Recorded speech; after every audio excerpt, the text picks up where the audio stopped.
Stories don't define you. How you tell them will. Hi, I'm Sarah Elkins, your host and chief story maker at Elkins Consulting.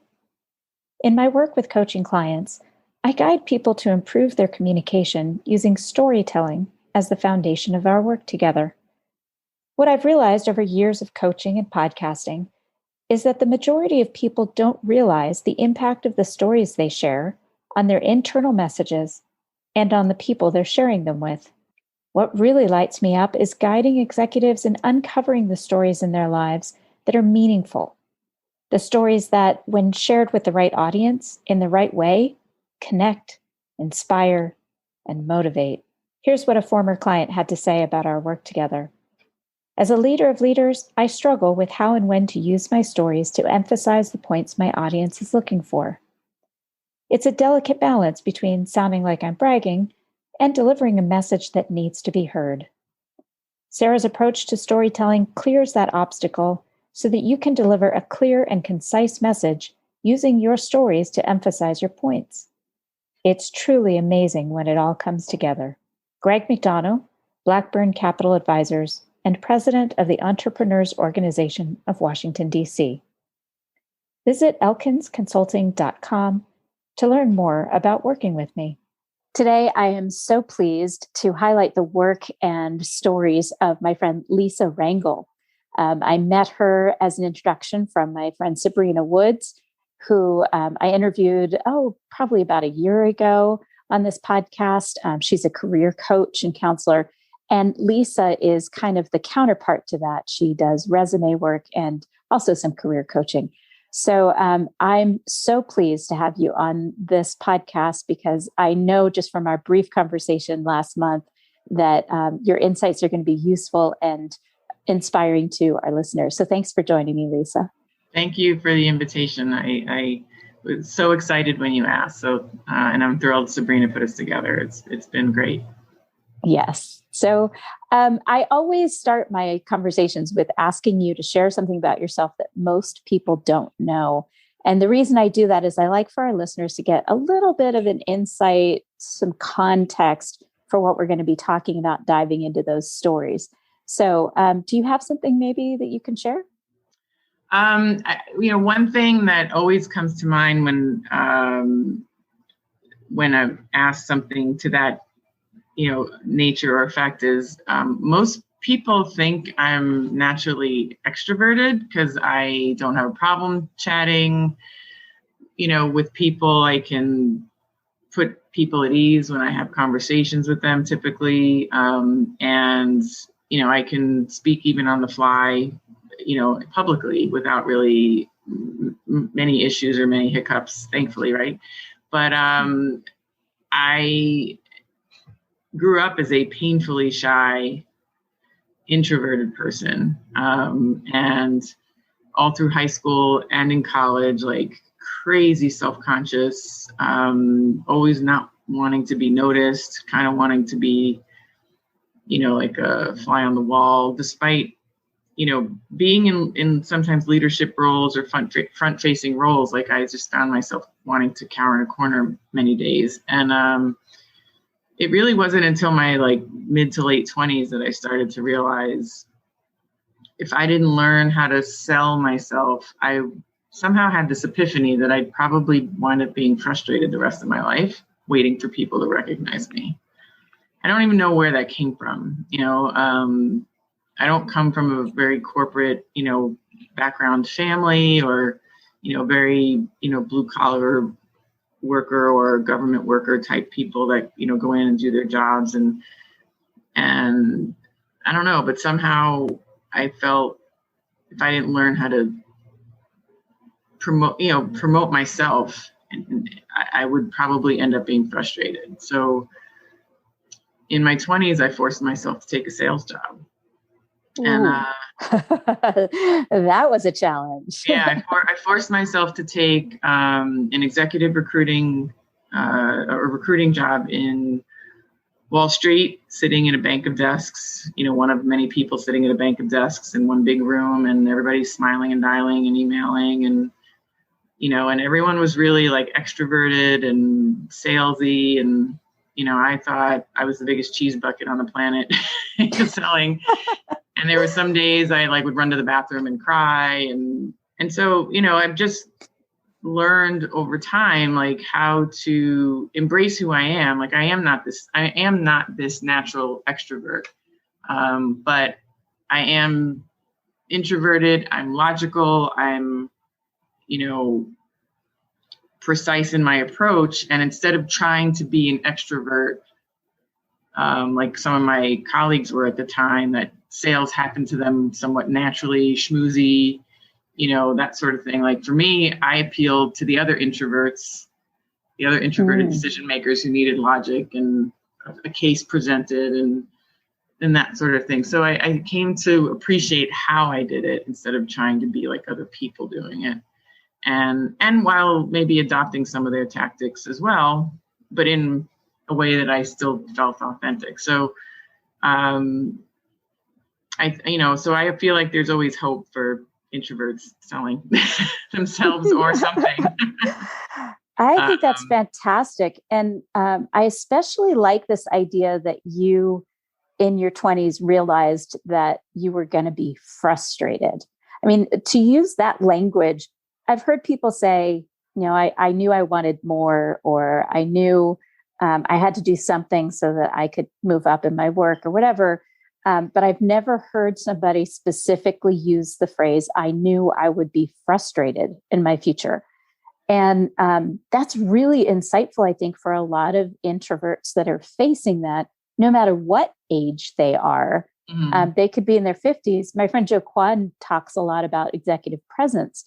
And I think that that's exactly what you described, your ability to embrace who you were and use that as a tool, while also being open to maybe looking at other things that other people were doing and adjusting them to match your style and to feel authentic and right for you. That's awesome.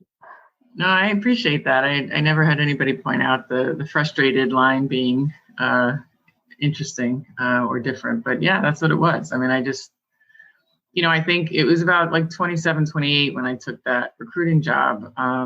Prior to that, I was a hotel school major, and I worked in high-end hotels in the food and beverage side of things for about 4 years after college. And I was a worker bee. I was, people pleaser. I just did all the things in front of me that I had to do, and I would do them really well, and, work 12, 14-hour days like most people did in the restaurant hospitality business. And,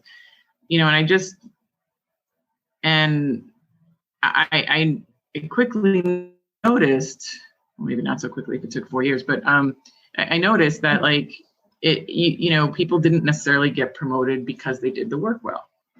And call that silly, but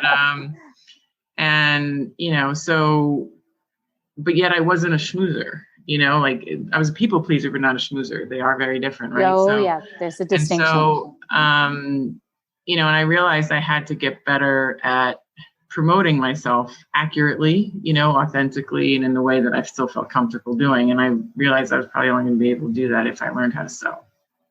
I don't know why. I don't even still to this day know where that came from.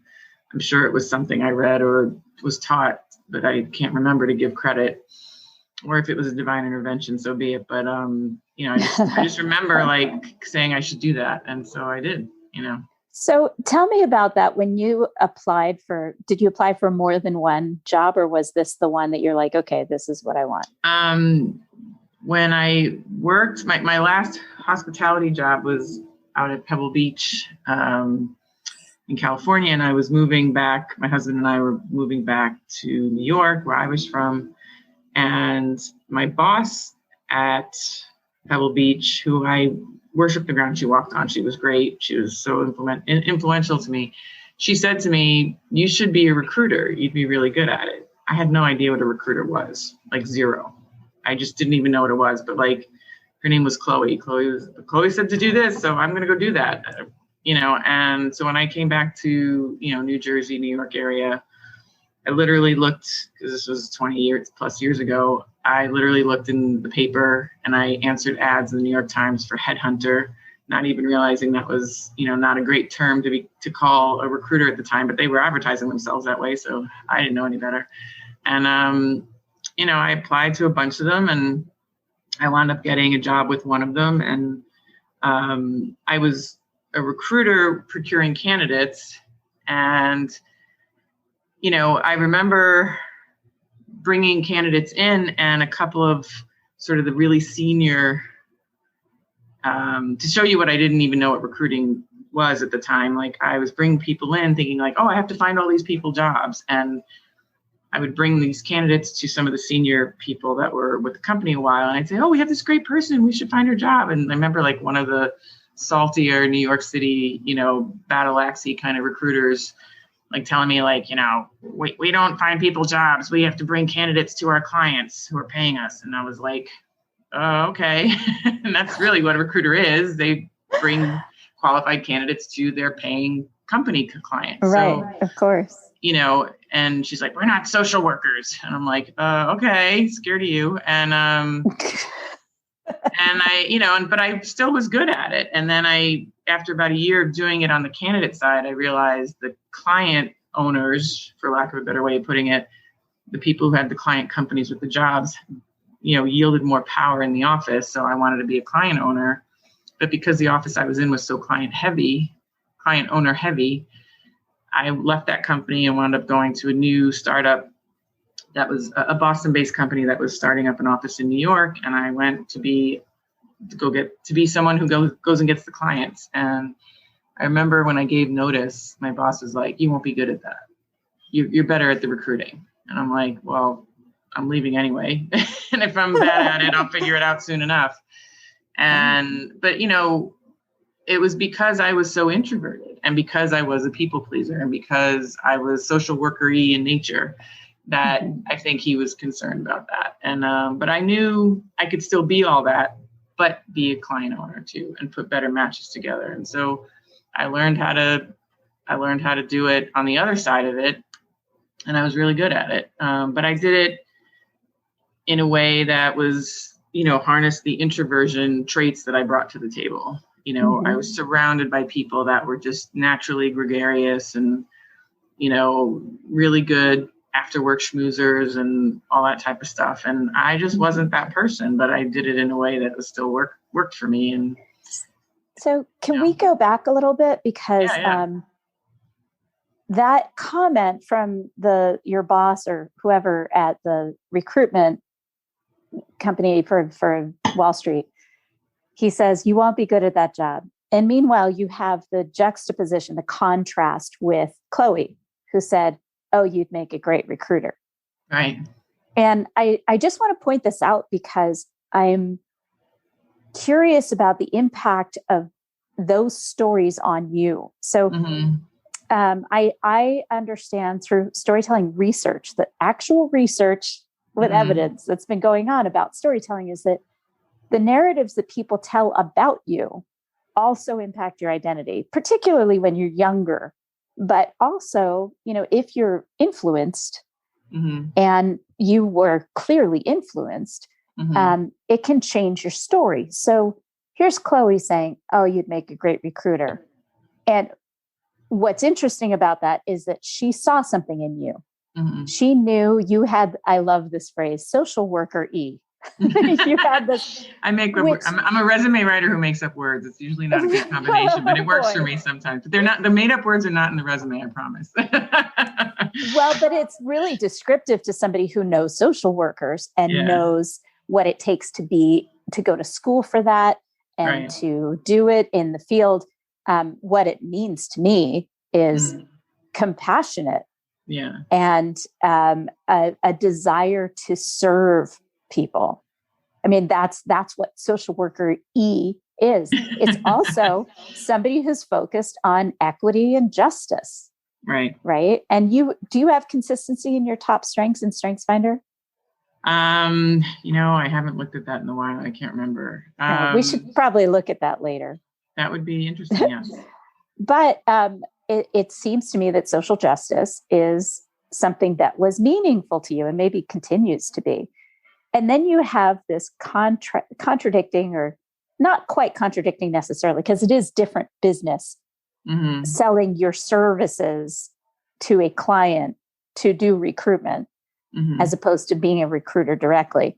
But it still has the same idea that she's saying you'd be great at recruitment because it involves a form of sales, but it's selling people and their skills. And he was saying you'd be bad at client services because he didn't believe that you could do sales because of your introverted. That's really what it was. Like, it's funny because, and I have a few of those stories in my life where people said, oh, when I was making a transition to something new, like they actually said, like, I didn't think that was going to work, or I didn't think you'd be good at that, but sure, good luck, and I never believed them. I can genuinely say I just didn't believe them. Like I'm grateful that I didn't believe them, right? I mean, because that's not always the case. And it's not like I've always been this, I described myself in the beginning as this person who was kind of trying to be in the background and introverted. And, it doesn't seem logical that person would not believe, someone in authority telling you, that may not work for you. But I don't know. I just didn't believe him. And, but you believed Chloe. I believed Chloe. I don't know. She was great, but, and I didn't not like my other, bosses or authority people, but I just was like, oh yeah, you're entitled to have an opinion, but I got to go do this. And they were wrong, and, right. It happened to me when I started my business, the resume business too. I was going to partner with a recruiter friend of mine who was actually a mentor and taught me the recruitment business, another person. And, in the end, right before we literally LLC'd and rented space and all this other stuff, I was like, I just got a vibe that this isn't going to work. And he's like, I don't know about that resume thing.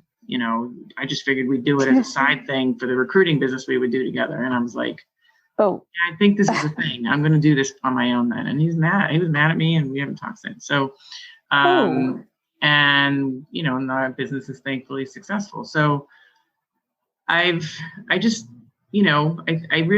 it speaks to when you believe in what you're doing, even if you're not sure how it's going to come to fruition. And even if you have setbacks along the way, you just got to keep moving,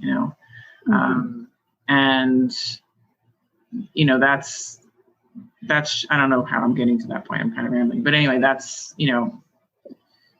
yeah, it is interesting how sometimes I believe Chloe and didn't believe the other people. I don't really get the behind that, but I truly, and my sister and I just talked about this when I did a podcast with she and her boss, Adrian Kimball. And we talked about how the messenger is really important, about whether you're going to believe, trust, and act on the message.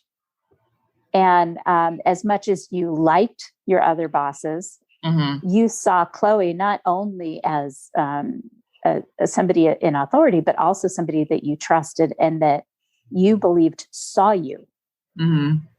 So I think anytime you have a messenger that you don't think really sees you and knows you, and you're not going to listen to them about you. It's the people who know you.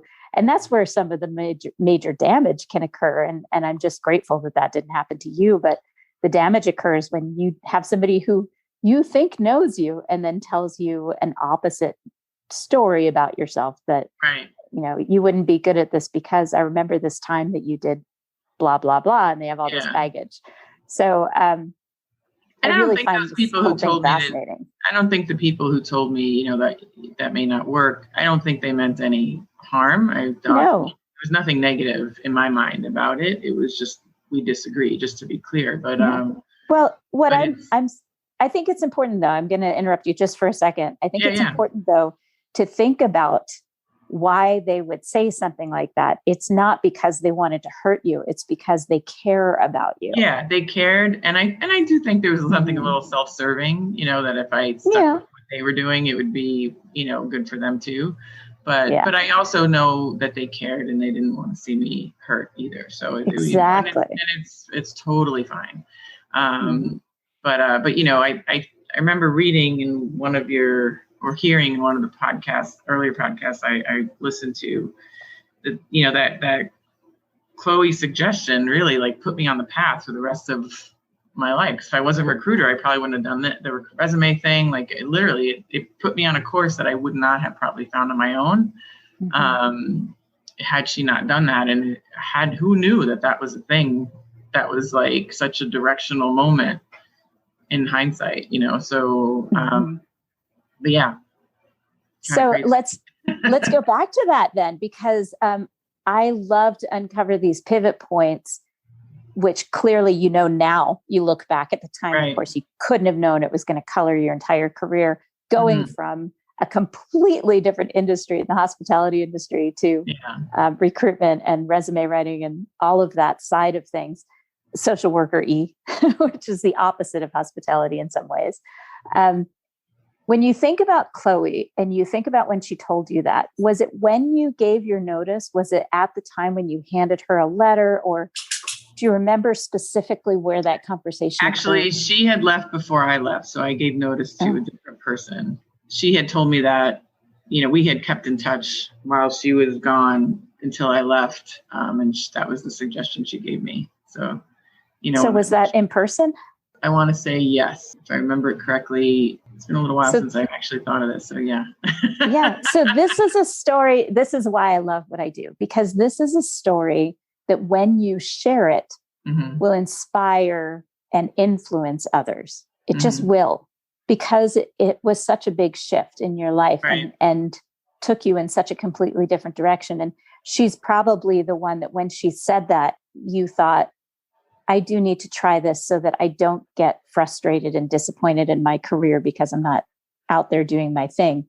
So I would really encourage you to try to go back to that, like start uncovering little bits and pieces of the memory of that particular conversation. Okay. Just like when we talk about things, about very specific conversations that changed your life, or that shifted your direction, whatever it is, it doesn't have to be an epic moment. Clearly. No, it wasn't an epic moment, right?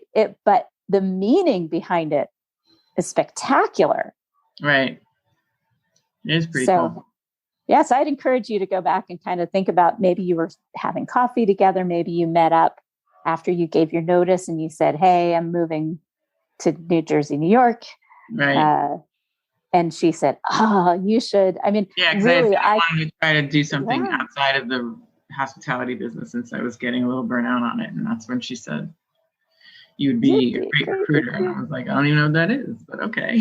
Oh, that's so Luckily, she didn't tell me to like join a cult or anything, you know, because I was that mindset. I would have probably listened to whatever she told me to do. So I'm really grateful that it was actually like normal. Oh, no kidding. I mean, in that kind of uncertainty. In that impressionable phase with her. So yeah. Wow. And so, here's the other side of it that I'm just like kind of tickled with as I imagine this conversation going on. She had no idea. Zero. Like in that moment, she was just saying something that felt right. Yeah, she knew you. She probably wasn't much older than you were. She's probably maybe 3 or 4 years older. No, she was actually like 25, at least 25 to 30 years older than me. My gosh. Yeah. So she was just trusting her instincts. Yeah, she was amazing. She was amazing restaurateur, and I just trusted her. She knew her stuff. She was great. Wow. And she has no idea to this day, because you lost touch, right? We've lost touch. I've actually tried to find her and just to circle back, but I've had no success in that. But yeah. So well, maybe she'll hear this. Maybe she'll hear this. And she'll be tickled with it too. But yeah, so no, it was, you know, but you bring up just sort of like how things, you had said earlier that, you know, hospitality and social work can be different. I mean, like they are and they aren't, you know, it's a service driven type function. And, you know, when I first got to college, I was an engineering major and I hated it immediately. And I transferred to the hotel school after my first semester because I hated engineering, but I didn't want to leave Cornell. Like I was like, I'm graduating with a basket weaving degree if I have to. I'm not leaving this place. So, and my roommate was a hotelie, and I had waited tables in high school, and so I was like, yeah, I can do that. I mean, like, you know, I've always just sort of like, oh yeah, I can do that, and you know, so you know, you would never think like the engineering minded, you know, recruiter, you know, a restaurateur recruiter like story makes sense, but I mean, to me, it really does. It's like that analytical, compassionate, you know, service, trying to make a good experience type of match person, right? Helping people to find their match. Like it all makes sense to me. And I think I'm exceptionally good at it. And I love it. And it's, you know, it's seeing where people, it's helping people honor their stories, but finding places that will honor their stories as well. Like you know, to me, an employment match, a good employment match, it's both sides honoring the strengths and the weaknesses about them, right? Like the weaknesses can't highlight the other weaknesses, right? The weaknesses exist of the company and of the candidate. And I think when those weaknesses complement each other or accentuate a strength instead of accentuating the weakness of the other, like that's when it's a good match, you know? And you have to find that there's like a degree of empathy that has to happen, and trying to train, coach, teach clients how to honor their own story, strengths and weaknesses, but also acknowledge that there's going to be weaknesses in their target company. The key is to see if those are ones they can live with. Then improve or improve or complement, you know. Exactly. Then that's when you have a good match. You know, it's not a company rolling out a carpet for you, and it's not you rolling out the carpet or being a doormat for the company. It's about realizing that this is a merge of two entities that have baggage as well as strengths. And when those baggage and strengths complement each other, that's when you have a good match. And so I feel like the engineering, the hospitality, the recruiting, it all kind of makes sense as to how that all comes to be. Well, I would love to kind of reiterate that for our listeners, that just because a career trajectory looks contradictory or really significantly different from one to the next, doesn't mean that you can't bring your own strengths and talents to every one of them. And absolutely. I just actually reshared an old episode of my podcast with Tom Bohm because it was about finding satisfaction wherever you are. And that was about exactly what you just said. Your engineering brain was spinning at that point, that when you can find something where you can really use your strengths while still embracing those weaknesses and complementing whatever organization you're with, or, you know, the opposite is also true, that you can be satisfied wherever you are.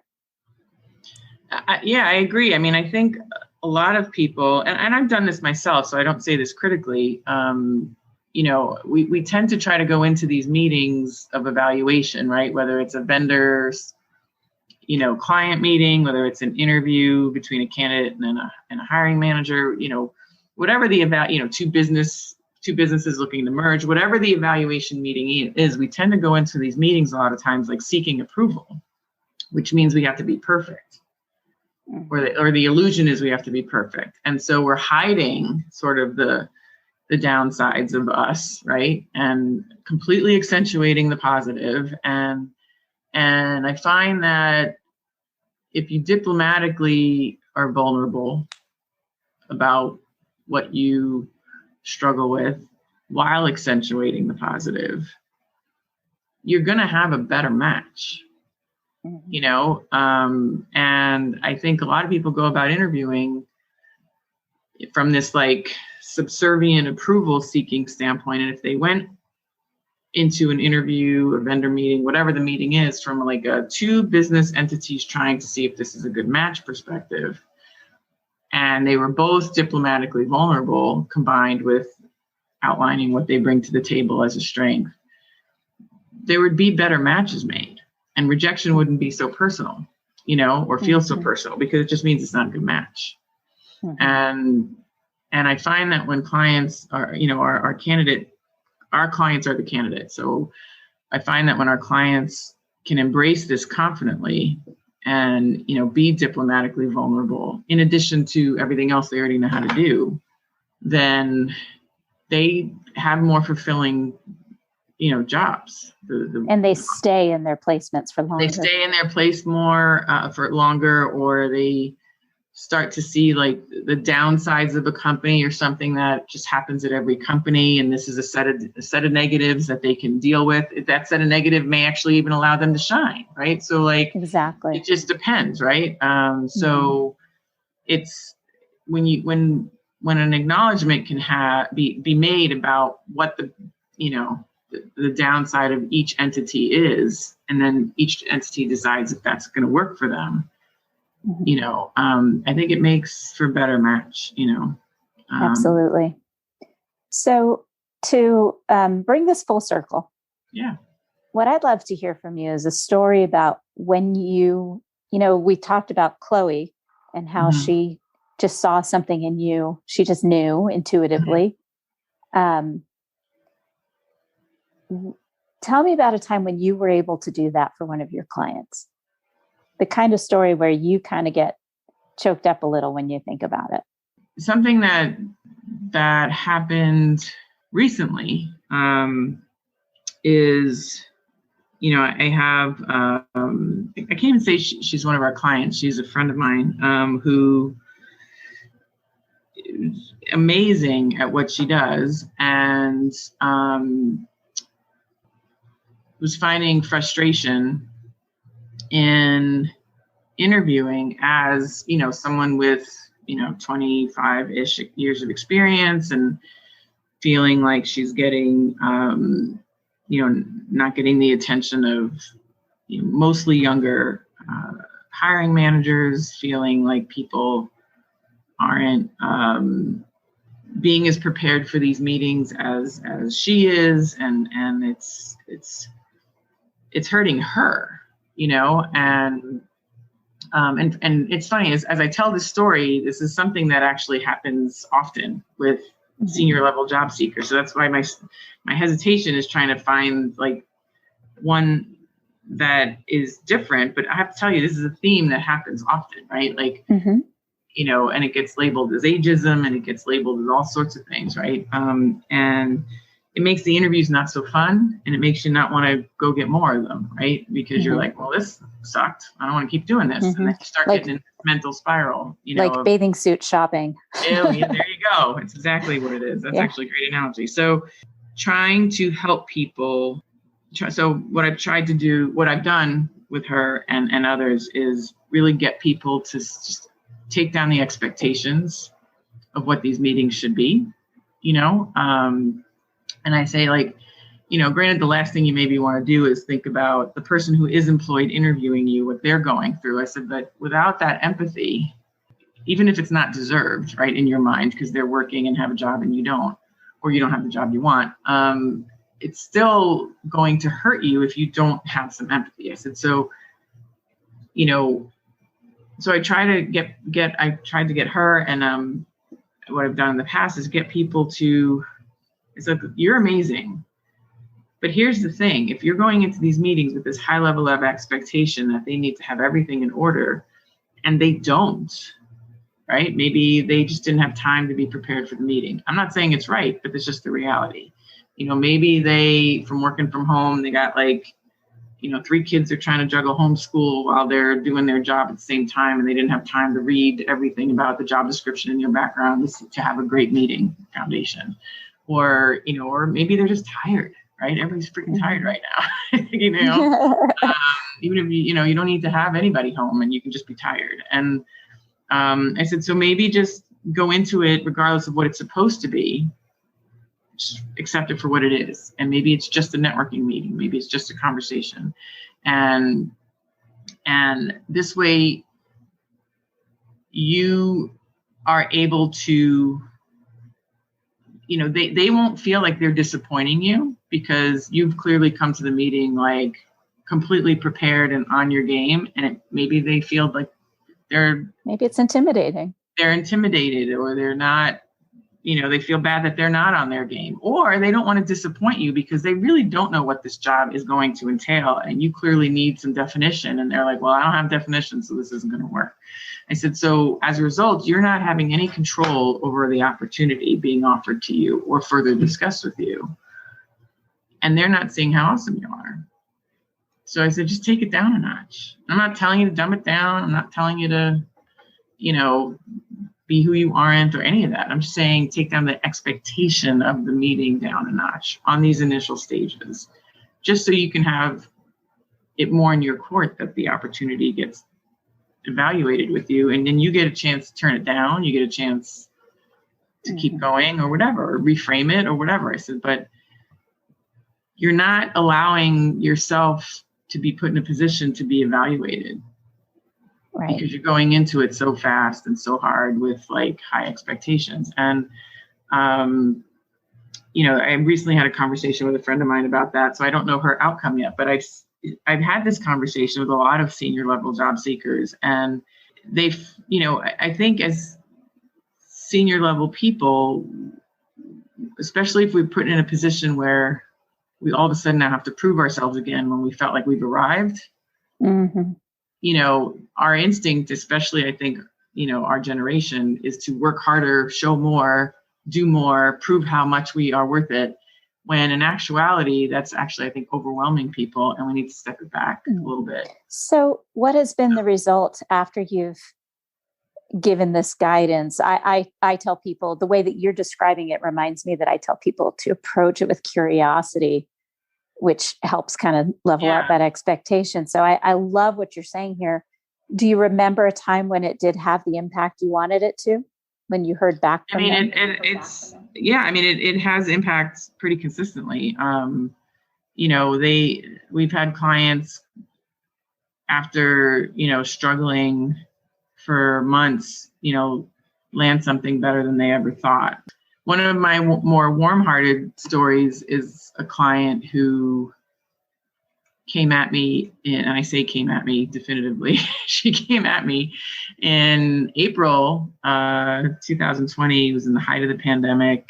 We both were living in hot spots, and I did a webinar, and after my webinar, I have my resume webinar. I have a series of emails that I send out selling a package that we offer that is not inexpensive. And, she emailed me back with like a scathing commentary of, how dare I, try to sell this stuff in the middle of a pandemic and, all this stuff. And I waited. It was a Saturday night when she emailed me. Clearly nothing was going to happen that late at a Saturday night that was going to be good. So I waited to the next day and emailed her and just said, look, I have a business too. I'm trying to keep my people working, and, I'm also in a hot spot. I'm also scared to death. And if you need an ear, let me know. And very long story short, she wound up hiring us like a month later, and not thinking, I was like the devil incarnate. And she's somebody that I said this to. I was like, you really just need one job. You got to just keep going out there and, keep pitching what you do. Have conversations, keep the expectation low of what the conversation should be. See where it is. Meet them where they are, and not hold them to this what they should be. And she wound up landing something that was great. She was able to bring her dog to work, on the days that she did have to go in. She was home most of the time. Perks that she didn't think would happen, and she really did not think she was employable in April. And she had already been out of work in April, 3-4 months before the pandemic even happened. So the pandemic just sent her over the edge, and she was the breadwinner and, the whole thing. So she was nervous. And, people sometimes, I think, at a senior level don't necessarily need to be reminded that they're accomplished or amazing. I think most of us kind of know in some way or another, even if we have our imposter thing or some other insecurity. But I think we have to be reminded that we don't have to try so hard sometimes. We just need to listen instead of prove. And if we can take it back a few notches and meet people where they are, we're going to be more received. We're going to be received better, I think. And so, yeah. Yeah. Well, it's That's just the same. That's an example of that. So I love that. And it's so important to share that kind of story too, because I think it's one thing to give them the advice and to say, hey, look, you got to approach it with lower expectations and meet people where they are. But then to hear the results of that, to hear that this kind of guidance, when it's applied and it's appropriate, it works.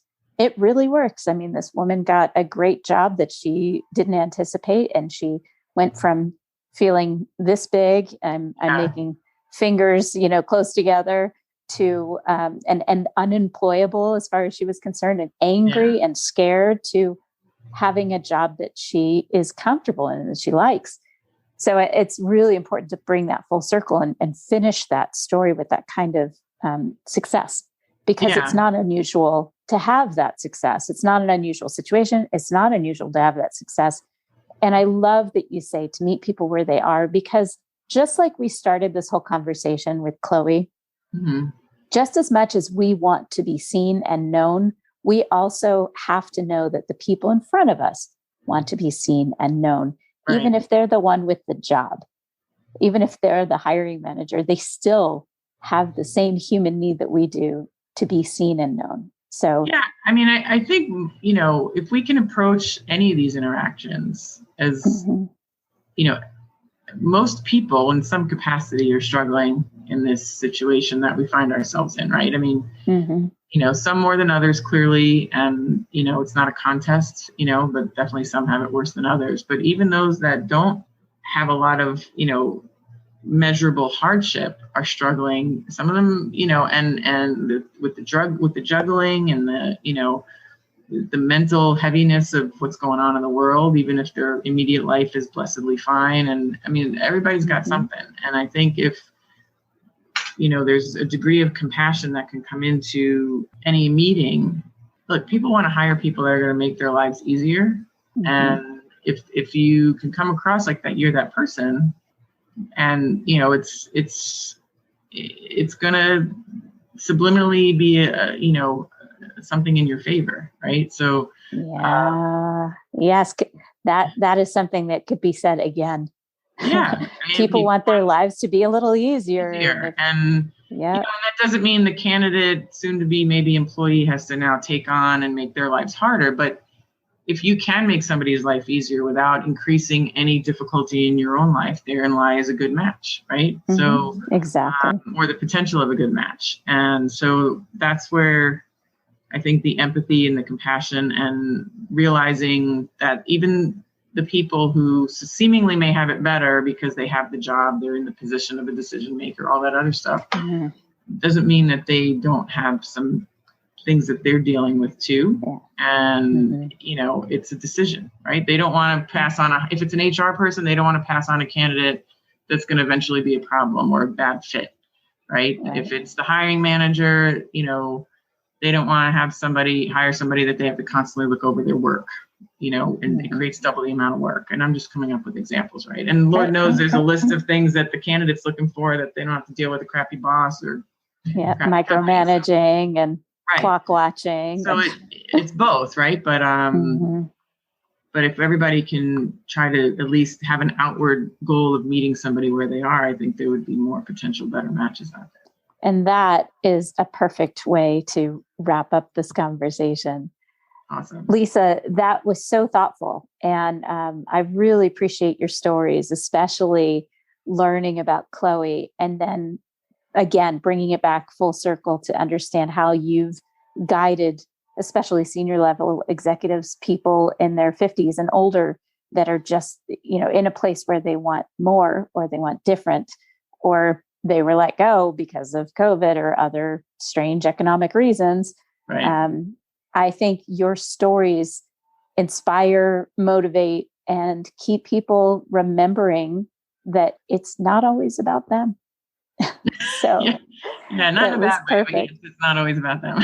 Exactly. So thank you so much for taking the time to visit with me. I am really looking forward to future conversations with you. Same and here. For our listeners, what is the best way to reach you, to connect with you, to ask you more questions, or just to follow up and see what kind of content you share? Sure. My email address is lr@chameleonresumes.com. And my website is chameleonresumes.com. And we have, if you go to that website, we have an area you can sign up. I send a daily email to my list with career tips and stories and tips and announcing our webinars and all kinds of things. So if someone wanted to join our mailing list tribe, that'd be great. Excellent. And for our listeners, in case you're on the road or out running or doing something where you don't have paper and pen or can't take a note, I will have those links and that information on the blog post associated with this podcast on elkinsconsulting.com. Thanks, Lisa. Thank you. Are you ready to start your story portfolio so you have the right story ready to share when the opportunity presents itself? When you're ready to get started, my book, Your Stories Don't Define You, How You Tell Them Will, is available in all the regular places, and the audiobook version is available on Google Play and on my website, elkinsconsulting.com. As a special bonus for listeners, the audiobook includes 2 songs recorded by my band, Spare Change, in my living room in Montana. Also on my website is a free podcast interview checklist. It's available to download to make sure you make the most out of your next podcast interview. If you enjoyed this podcast, please feel free to rate the podcast and leave a review. And let me know that you've done it so I can thank you properly. Thank you.